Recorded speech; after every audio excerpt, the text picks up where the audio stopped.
Hi there and welcome to my channel. Today's project is for the Vicki Boutin design team, and this time I received the new watercolor set and the paintbrushes, and I wanted to break them in as soon as I can. So I come up with this little idea that combines a whole bunch of mediums in something what I would consider a simple project. But before I show you what I did, I'm just going to give you a little hint. When you receive this watercolor set, the lid has a little tip, I don't know, like a little pick that you can use to prick or to create the hole that's going to open your tubes. Do not squish the tubes, because if you squish them at the same time that you're pressing, you're going to have all the watercolor or the water paint, if you want to call it, come out, and it's going to be really messy. And all you're going to need is a tiny little bit. Honestly, these are very high pigmented watercolor sets, called a wash pretty much, and you're going to need just like something like a pea size, even less, and you're gonna need a lot of water to dilute them. And as you see right now, I just using just a little pea size, even less than that, and just water it down because I don't want it to dry. So I'm putting a little bit on my palette, and I'm gonna fill it with water, not fill it, but dilute it, and I'm gonna play around with the colors to color these cutouts. And these cutouts come from Scrapbook Nerd. Is a free cut file. I believe it's called Bloom. And all I'm doing is I am using the pink and the white with a bit of yellow. You're gonna see me, I'm gonna start mixing a whole bunch of other colors, not colors, but yellows and maroons, just because I want to give different colors of pink onto the roses and the flowers that I'm coloring. And all I'm doing is using the little brushes. I actually think it's 3, and the smaller, the green and the pink. Sorry, I can't remember the numbers. Just to color the inside of each of the flowers. And I'm going to show you a few of them, and then I'm going to take it off camera because it did take a while. The beauty of these brushes is that you can detail. The only bad thing, and I will suggest for next one, and even for me, is that I had these cutouts, I cut them out of white cardstock, white textured cardstock, so the watercolor doesn't look as pretty as it would in case of a mixed media paper or probably watercolor paper. It looks a little bit grainy, and it's because of the texture of the cardstock, but it's lesson learned. You know, at the end, I love the result anyways. And as you see right now, all I'm doing is I love the new brushes because it allows you to detail edges. You can get those little details, add a little bit of shadow to the flowers, and so on. So as you're gonna, like I mentioned before, it took me a while to color this, and I'm gonna show you a few. And I want to show you a few just to show you how the colors work. And like I said, I started with a base color, and I started adding a little bit of yellow, a little bit of maroon, just to get a gradation of the pink. I wanted these flowers to be pink but earthy. I wanted to use them with some of the papers in the collection. You're gonna see in a little bit. But right now, my main idea, and it took a while, it was to color, but it's fun. Like if you like coloring, this is the best way to spend your morning, and I love it. Like I said, as soon as I got home, I got this idea, and I just put on the camera, and that's why you're gonna see the lights changing, because I just put on the camera, opened the windows, and started coloring away. And as you see right now, like I mentioned, be careful when you open your tubes. Do not squish them when you open them, because then you're gonna have all the paint come out. But as you see right now, I brought a little bit of the maroon, and I'm just mixing it with the pink, that base that I have created, just to get a different gradation on the pink. And this is gonna be pretty much how I work the entire cutout. And first thing I did is color the roses, and then I went into those daisy type flowers, and all I did is added a little bit of orange to this to get that pink into an orange tone, and you're gonna see in a little bit. And all I'm doing right now is I'm just putting a base of like a watercolor wash on the entire flower, and then I'm gonna start using the brush. I'm using the little ones, the round ones, just to create the curvature of the flower. And all I'm doing is starting at one point and slightly rotating the brush just to give me that little arch. And like I mentioned before, when you see the close-ups, they're not gonna look as pretty. It's because of the texture of the cardstock. You know what? Once it started drying out, I realized it, but I didn't want to put it away. I had put a lot of work into it. But for next time, I'll use watercolor paper or mixed media paper, so you actually see the detail clearly without having those blotchy spaces in a way. But you know what? To try, it was a good start. And as you see right now, all I'm doing is, like I said, I mentioned, I started with a pink, and I just added a few little colors, just tiny little bits. And like I said, when you're working with this, I'll suggest you pull out a palette, or you can use your crafting mat, or just gotta be careful is that you're gonna need very small amounts. This is very concentrated paint, so you don't want to overdo it, and that's what they come in little containers. Now, if this paint, you put it in a palette, and I was lucky to find this palette. This comes with a lid. So I was able to lid it in between. But don't worry if you put it in a palette and it dries up, it becomes watercolor. So all you're gonna need is a little bit of water just to reconstitute it in a way. And as you see right now, I just use the same colors to create the branches. Now what I'm showing you is all the papers that I pulled from the Vicki's All the Good Things collection, because my idea was to back some of these flowers.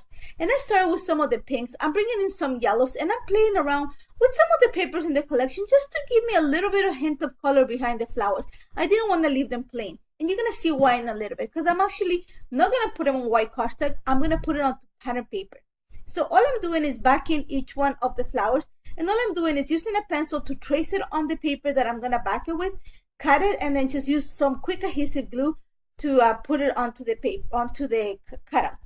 Now as you see right now that I have the two cutouts, I'm just trying to place them onto the paper. This is the paper that's going to be the base, just to have like a curvature where I can place the picture.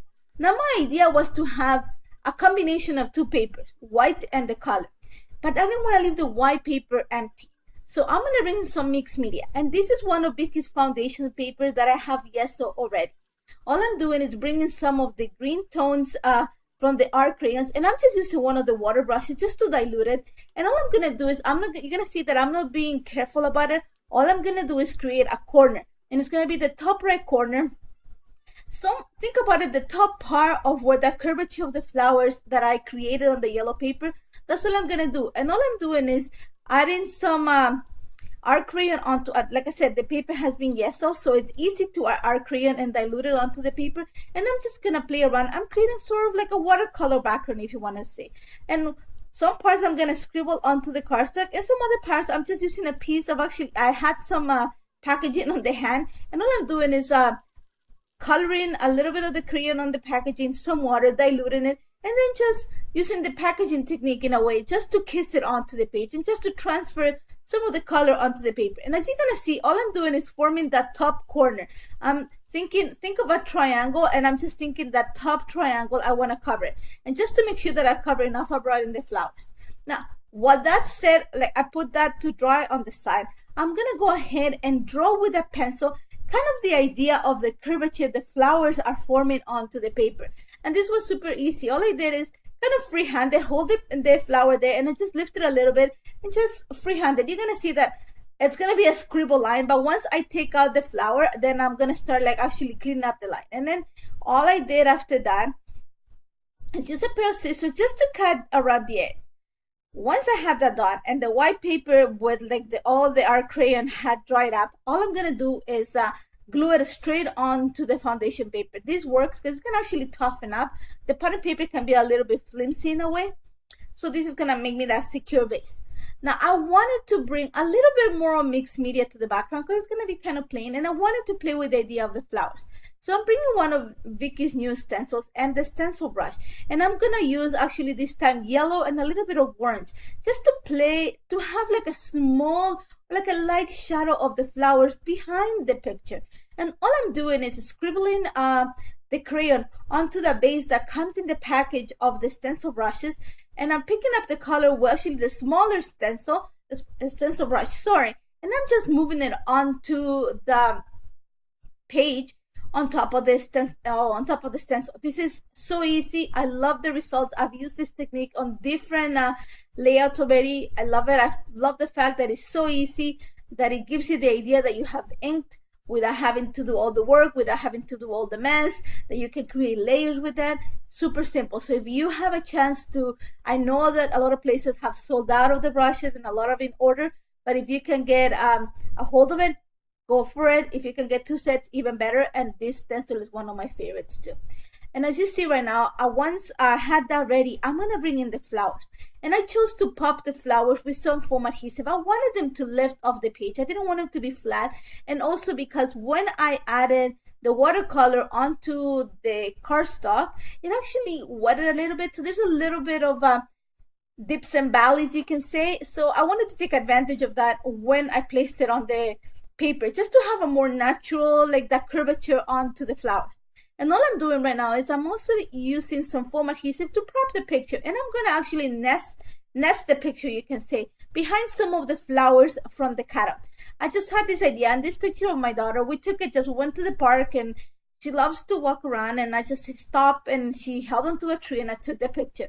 And there's a lot of a wide empty space, and I thought it was going to work really well because it actually brings the picture of her, and it brings all the flowers and all the colors together. And if you know me, then you know that I love black and white photography, and one of the reasons why I like it is because I can put it on everything and play with the colors.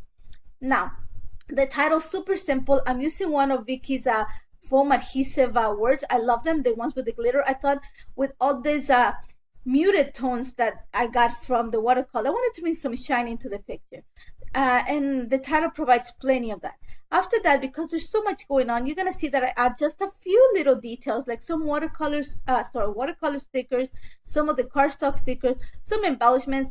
I brought a butterfly in, but after I had the camera, this was a whole day process. I'm not gonna lie, it took a while, also because I stopped along the way to watch Vicki's live video. But I just, you know what, I had fun. I brought 2 butterflies at each corner of the flowers, and then some robins, and that's about it. Super simple. I love the water set.